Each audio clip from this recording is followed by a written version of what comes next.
అన్నా క్యాంటీన్ ముందే చెప్పా, ఎన్ని అవసరమైతే అన్నా క్యాంటీన్లు పెడతాం. ఎన్టీ రామారావు గారు ఉన్నప్పుడు దేవస్థానంలో వెంకటేశ్వర స్వామి దగ్గర అన్నదానం పెట్టాడు. ఈరోజు బ్రహ్మాండంగా తిరిగితే దాన్ని కూడా సరిగా మెయింటైన్ చేయలేకపోయారు. నేను వచ్చిన తర్వాత ప్రాణదానం పెట్టాం, దాన్ని కూడా నిర్వీర్యం చేశారు. ఈరోజు చెప్తున్నా, ఈ రాష్ట్రంలో పేదవాళ్ళు కష్టపడకుండా అన్నా క్యాంటీన్లు పెట్టి కడుపు నిండా అన్నం పెట్టే బాధ్యత మేము తీసుకుంటామని మీ అందరికీ హామీ ఇస్తున్నా. ఇంకో పక్క నేను ఆ రోజు నగిరికి నీళ్లు తేవాలని ఆ ప్రాజెక్ట్ కూడా ఆగిపోయింది. వేణుగోపాల్ సాగర్ ప్రాజెక్ట్ ఆగిపోయింది. అందరి నీవా నిలిచిపోయింది. మళ్ళీ హామీ ఇస్తున్నా, దాన్ని పూర్తి చేసే బాధ్యత మేము తీసుకుంటాం. నగిరిలో ప్రతి ఎకరాకు నీళ్లు ఇచ్చే బాధ్యత మాది. ఎస్సీ ఎస్టీ మైనారిటీ కార్పొరేషన్ నిధులు ఇస్తాం. దళిత గిరిజన బీసీ మైనారిటీ సమస్యల్ని మళ్ళీ పథకాలన్నీ కూడా ఇస్తాం. ఇంకో పక్క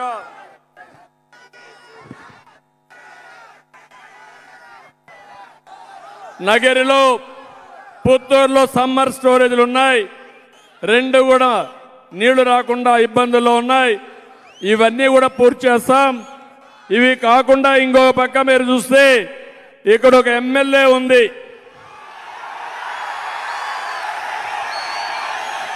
జబర్దస్త్ ఎమ్మెల్యే వద్దా? కానీ నియోజకవర్గానికి ఏమన్నా చేశారా ఎమ్మెల్యే? ఇక్కడ ఏమన్నా చేశారా? నేను ఇప్పుడే చూశాను, భువనేశ్వరిని ఒక అమ్మాయి నా దగ్గరికి వచ్చింది. మున్సిపల్ చైర్మన్ ఉద్యోగం ఇస్తామని 40 లక్షల రూపాయలు డబ్బులు తీసుకున్నారంటే ఏం తమ్ముళ్ళు, మీరు నమ్మతారా? ఇది నమ్మతారా? మీరు ఇలాంటి పని చేసిన వాళ్ళకి మీరు ఓటేస్తారా అని మిమ్మల్ని అడుగుతున్నా. ఇక్కడే ఉంది భువనేశ్వరి రమ్మ, ఈ తల్లి ఆడబిడ్డకు అండగా ఉంటారా లేదా? మీరు ఉంటారా? ఉంటామని గట్టిగా చప్పట్లు కొట్టి ఆశీర్వదించండి అమ్మాయిని, ధైర్యం ఇవ్వండి.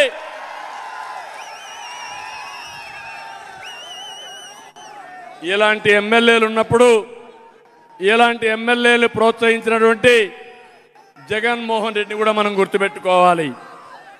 అందుకే నేను చెప్తున్నా, ఎక్కడ చూసినా దోపిడీ, గ్రావెల్ దోపిడీ, నగిరంతా కూడా అరాచకం, ఇవే చేస్తున్నారు తప్ప ఇంకోటి కాదు.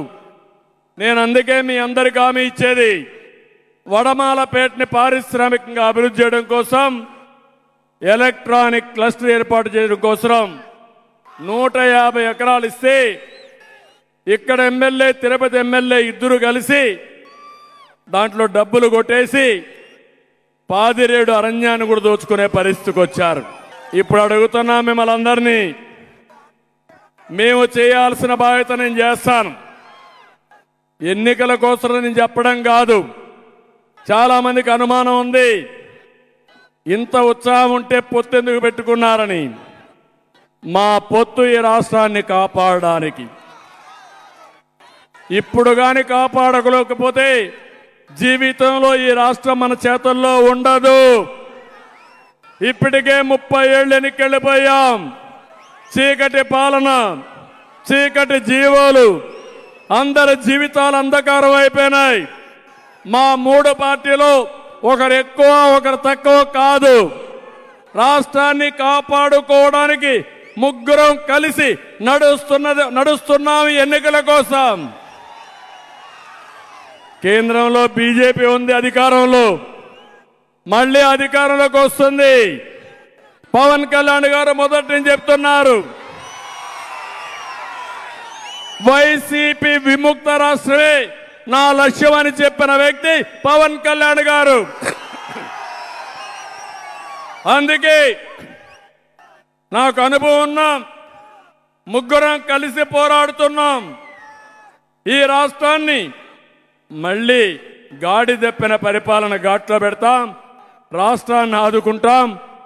మనలో తెలివితేటలు తక్కువ లేవు, కానీ అప్పుడప్పుడు మోసానికి మోసపోతూ ఉంటాం. అదే 2014లో జరిగింది.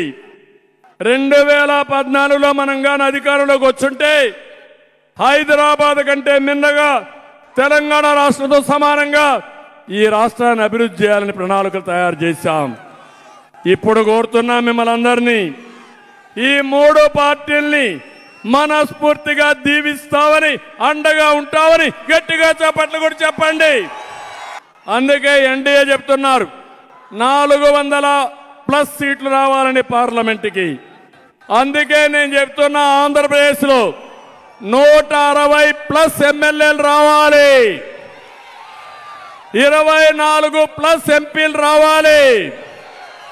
కడప కూడా మనదే. Why not Pulivendula? అన్నీ వస్తే ఎక్కడుంటావో నాకే తెలియడం లేదు. ఆ మారికి ఉత్సాహం ఉంది, ఊపు ఉంది, మీలో ఎక్కడ చూసినా ఆవేదన ఉంది. మీ ఆవేదన రేపు రాబోయే ఎన్నికల్లో ఒక అగ్నిగా మారి వైసీపీ వైఎస్ఆర్ కాంగ్రెస్ పార్టీ భస్మం అయిపోతుంది. అయిపోవాలి. అదే ఈరోజు మిమ్మల్ని చూస్తున్నా. ఈరోజు అతను మేము సిద్ధం అన్నాడు, నేను ప్రజాగళం అన్నా. ప్రజాగళం ముందర మేము సిద్ధం ఏమవుతుంది?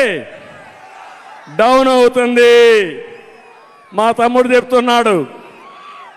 అదే ఈరోజు ప్రజాబలం, అదే ప్రజాగళం. ప్రజాగళం ముందర కుప్పి గంతులు పనికి రావని వైఎస్ఆర్ కాంగ్రెస్ నాయకులకు చెప్తూ, ఇప్పుడు ఎవరు భయపడద్దండి. ఎన్నికల కమిషన్ చేసింది, స్వచ్ఛందంగా రోడ్ల మీదకి రండి. వాళ్ళు మనం ఒకటే. జగన్మోహన్ రెడ్డి పెద్ద గొప్ప కాదు, మనం తక్కువ కాదు. పోలీసులు లేరు ఆయనకు, మనకు కూడా పోలీసులు ఉంటారు.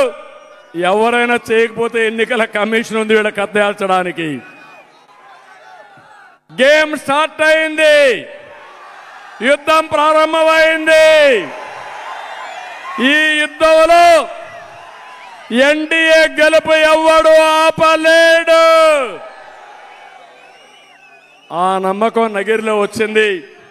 ఇప్పుడు ఆనందంగా ఉన్న రాత్రికి బాగా నిద్ర వస్తుంది. మీరే కనపడొస్తారు, మీ ఉత్సాహమే కనపడొస్తుంది.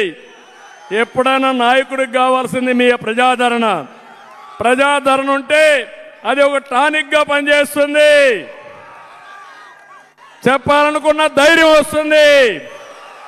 నా దగ్గర డబ్బులు లేవు, ప్రైవేట్ సైన్యం లేదు, అరాచకం లేదు, నేరాలు చేసే మనస్తత్వం నాది కాదు.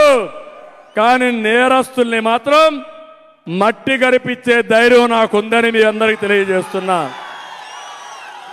మీరు చూశారు, ప్రజల కోసం నేను పోరాడాను. ఆ రోజు ఏదో తీవ్రవాద సమస్య ఉండకూడదని నేను పోరాడితే కొంతమంది నా మీదనే గురిపెట్టి 24 క్లేమోర్ మైన్స్ నా మీద బ్లాస్ట్ చేశారు. జ్ఞాపకం ఉందా మీకు? ఎవరు కాపాడారు నన్ను? సాక్షాత్తు 7 కొండల వాడు వెంకటేశ్వర స్వామి దిగొచ్చి, ఒకవేళ నీకేదైనా జరిగితే ఆ అపవాదు శాశ్వతంగా నా పైన ఉంటుందని నన్ను కాపాడింది వెంకటేశ్వర స్వామి. నేను వస్తానంటే ఇక్కడ కరెంట్ ఆఫ్ చేస్తారు, పలమనేరులో మైక్ కట్ చేస్తారు. చెప్తున్నా, మొన్న ప్రధానమంత్రి వస్తే మైక్ కట్ చేస్తారు. అంటే సాక్షాత్తు ప్రధానమంత్రి వస్తే మైకు కట్ చేసే పరిస్థితి వచ్చారంటే తిరిగి నా మీద నేరం వేస్తారు. నేను మైక్ పెట్టుకోవడం కూడా చేత కాదంట. ఒళ్ళు దగ్గర పెట్టుకోవడం, మైక్ పెట్టుకోవడం కాదు, తోక కట్ చేయడం కూడా తెలిసిన పార్టీ తెలుగుదేశం పార్టీ. నీలాంటి వాళ్ళని చాలా మందిని చూశాను ఆ చరిత్రలో. మిడిసి పడద్దండి. ఏదైనా సరే ప్రజల్ని మెప్పించండి. ప్రజలు మెప్పిస్తే నాకేం అబ్జెక్షన్ లేదు. ప్రజలకు నష్టం జరిగితే కబద్దార్ జాగ్రత్తగా ఉండండి, మీ గుండెల్లో నిద్రపోతాం, ప్రజలకు భరోసా ఇస్తాం.